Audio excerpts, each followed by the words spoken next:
All right, joining me now is Union Pacific CEO Jim Vena here at the Michigan Central Station in Detroit at Ford's big Essential Economy event. Jim, good to finally meet you.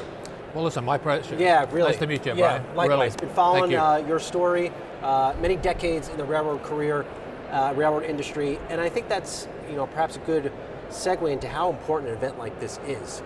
I was just talking to Ford CEO Jim Farley, telling me there's a worker shortage in critical industries. How hard is it to get people to drive a train? You used to drive a train. Why aren't more people driving trains? Well, listen, good. You did a little research and you said this guy actually, but that's a long time ago, and things have changed. The number of people that we had on the trains were double what we have now, at least, and technology has advanced. And what we find is because of the type of jobs we have, we really don't have a problem attracting people. We attract people that want to work where they're not directed all the time by a supervisor. We find people that want to be able to move big things like trains and fix big things like rail cars. So and we hire across the board. We hire outside. Everybody thinks about locomotive engineers and conductors and somebody who repairs a bridge, but we have technicians.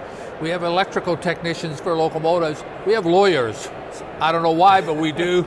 So we have quite a range, and so far, and I think it's driven by what the compensation is and how we treat our employees, that we don't have a real problem hiring. At this point, any job that we put up, we're able to find people that want to do it. And we hire veterans. We have 18% of the people that work at Union Pacific are veterans of some sort, so we love it, and it's a great place. If I want to go work for you today, how much can I make working on a rail line? Because I think there is that, I joked to Jim Farley, this generation would love to put TikTok videos online thinking they might make $100,000 when you could get paid very well for these jobs.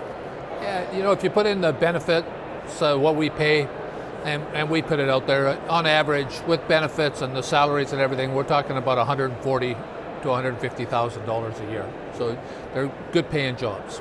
Do you see, what is the blunt reality if we can't have people come and fill these jobs for the economy? What does it mean for the economy? I think you always have to be looking at how you can become more productive using technology. And if we actually got to the place where you have to stop movement and innovation doesn't keep up, then you've got a problem. But I think the entire American experience is that innovation drives at the same time, and you might have a little bit segments in time where you have some issues, but overall innovation will drive it where you are able to move ahead, and if you have a limited number of resources of whatever, people or whatever, that you're able to get through it. And that's what we found. The Trump administration has really focused on bringing jobs and manufacturing back to this country. What does that inevitable increase in demand mean for the country's supply chain? I think it's a great thing. If you can have more Americans working with more options and more products made in the United States of America, it's great for the economy, it's great for the workers, and it'll draw more people that are not working, that today are not part of the workforce. They'll come and be part of the workforce. I think there's still a lot of room for the workforce and the number of people working in the United States of America to grow, even with the population we have. I've always viewed Union Pacific as one of the more leading indicator railroads because you are a major carrier or holder of automobiles. That's why you're a great tie-in to this event. Right. What is the demand outlook like? What is the demand saying about the outlook for the U.S. economy? Let me say this, is we get to see products. We probably move about 500 products that people use every day that are at large volumes. So whether it's automobiles, automobile parts, whether it's the frame for automobiles, whether it's paints that people use, or ladders, or you name it.